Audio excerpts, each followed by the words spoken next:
Hello everyone, and welcome to Blackout, a Battle Royale mode of Call of Duty Black Ops 4. For this video, we'll take a look at basic elements to get you prepared for an ultimate showdown against other players for a total victory. Of course, Battle Royale is nothing new, and I'm sure that most of you are familiar with it. Blackout is not much different, with 80 plus players in the beta against each other on the largest map in Call of Duty history. With the last person or team standing wins the game. As the time goes by, the space gets smaller due to the storm, and this is known as the collapse. Staying outside the safe zone will subtract your health. There is no respawn, you get 1 life per game. The drop zone is where you will begin, with you being put in a part of the map. This is where you can experiment things quickly before the match starts. Once a timer of the drop zone ends, you'll be flying in a helicopter awaiting for an infiltration, in which you can drop whenever to wherever you want. By default, you get a winged suit when dropping out from the helicopter, and if you want to get to places faster, simply fall straight forward down. At a certain height, your parachute will be deployed for a slow but safe touchdown onto the ground. There is a HUD to your right that indicates when your parachute will be deployed. Obviously, you want to land at a place with multiple structures, as weapons and loots are likely to be there and easier to find when compared to landing in the middle of nowhere. Be careful when landing on top of tall structures, as you may not find a way to get down without taking damage from a certain height. So, it is best to land by doorways for a quick access to loots, instead of taking unnecessary fall damage. Once touchdown, you find that you have absolutely nothing but your fists. So your priority is finding weapons to either defend yourself or eliminate others. You can equip 2 weapons at a time, so choose wisely.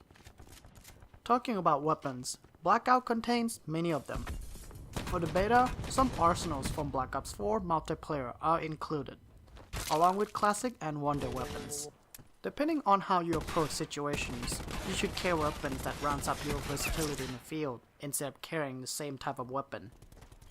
For instance, an assault rifle can be complemented by a shotgun for a clean sweep inside tight interiors, or a sniper rifle paired with a submachine gun for a close range defense when the enemy is pushing too close when you're trying to snipe somebody. Blackout's map has different types of environment, and using a suitable weapon for its range and capability can make a difference. Pistols, submachine guns, and shotguns are well suited at close range. Assault rifles, tactical rifles, and LMGs have good all-round stats that can perform well at medium ranges. Sniper rifles are best suited at long distance. If you spot enemies within the vehicles, a rocket launcher can be used to lock on against them for a better bang compared to bullet-based weapons. Talking about bullets, all weapons are fired as projectiles with a travel time and range drop, meaning that at longer distance where your weapon would lose its effectiveness. You need to aim ahead or higher against a mobile or distant enemy to compensate for it. Let's move on to the bullet types, as they are divided into different categories that feed certain weapon platforms. You can carry up to 200 bullets for each ammo type. For example, the 9mm ammo is reserved for the SMGs, the 5.56mm is used for most assault and tactical rifles, and the 50 caliber is needed for the Paladin HB50 sniper rifle. Note that not all weapon categories share the same ammo type. Your best practice here is to grab all ammo loots as much as possible, in cases where you need to change your weapon, as you have a healthy ammo reserve, so you don't have to chase for extra ammunition for a new weapon that you pick up. For the attachments, you'll find them on the ground just like any other loots, and you can customize your weapon to make it more versatile, or subtract your attachment out and share it with other teammates. Note that not all attachments are compatible with your weapons. Some loot weapons with the SE labeled at the end will be loaded with 3 or 5 attachments by default. Now for other loots, there are health kits, equipment, armor, backpack, and perks. Besides 2 weapons and attachments, you can carry 1 health item, 1 armor type, 1 backpack, equipment items, and 200 of each ammo type. You can carry additional health and equipment in your inventory, but not your weapons or armor. You can manage your selections within the inventory menu should you decide to discard some stuff out. The backpack will expand your arsenal by increasing its capacity from 5 to 10 items for you to carry at a time. For the equipment, it is usually consists of specialist equipment seen in multiplayer, such as a grappling hook and mesh mines. But they are harder to find when compared to basic items like grenades and stun grenades. These equipment aren't exclusive to any specialist characters, so anyone can use it in Blackout. By default, you get 150 health points. Should you take damage, you can refill your health through a use of health kits, which consists of 3 categories. Note that you can heal while moving, and to heal, you must press and hold the heal button. The first aid kit restores small amounts of health really quickly. This is the most common and you can stack 5 of them in one inventory slot. The med kit will refill more health but does so a bit more slowly. Finally, the trauma kit replenishes the most amount of health and provides an extra 50 health beyond the max, for a total of 200 health points. Note that you cannot stack the trauma kits. Each requires a slot in your inventory. Besides the health kits, there exists the armor with 3 different levels of protection that will protect you from bullet-based damage. But it does not protect you from headshots, and the armor will be shattered if it takes too much damage. Note that the level 3 armor will protect you from headshots. It is very hard to find, but possible should you find a mystery box or come across with one randomly. You can equip 1 armor and cannot be stacked in your backpack.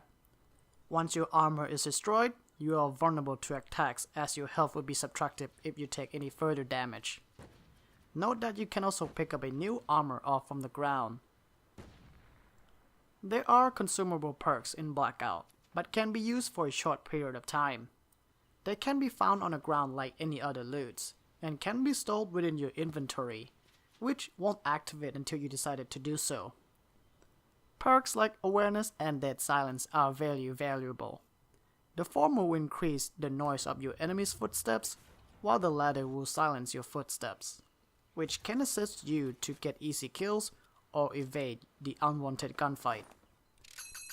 Because they have limited duration, use them wisely.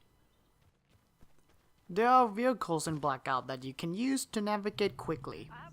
The ATVs has a good off-road capability, but restricts to 2 people per ride. The cargo truck consists of 1 driver and a truck bed for others. It can also carry weapons and other items.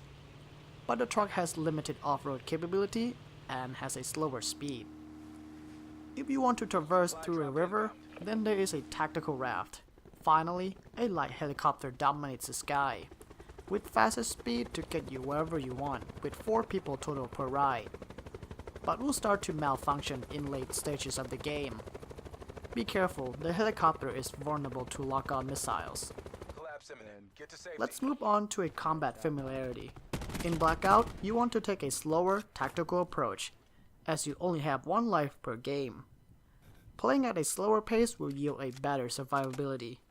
Sprinting will generate loud footsteps, and you should only sprint when you absolutely need to, such as when you first touch the ground to get to weapons or escape the collapse. Crouching while moving will generate low volume of footsteps, and can be helpful when sneaking up behind somebody. Rushing during the initial carnage can be fun but somewhat challenging. Your best bet is to have armor up, as the enemy will likely to have one as well. No way, how? Camping can also work in this mode.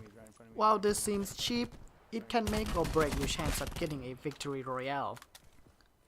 An element of surprise will catch the enemy off guard and send them into a panic that makes them easy targets to take out.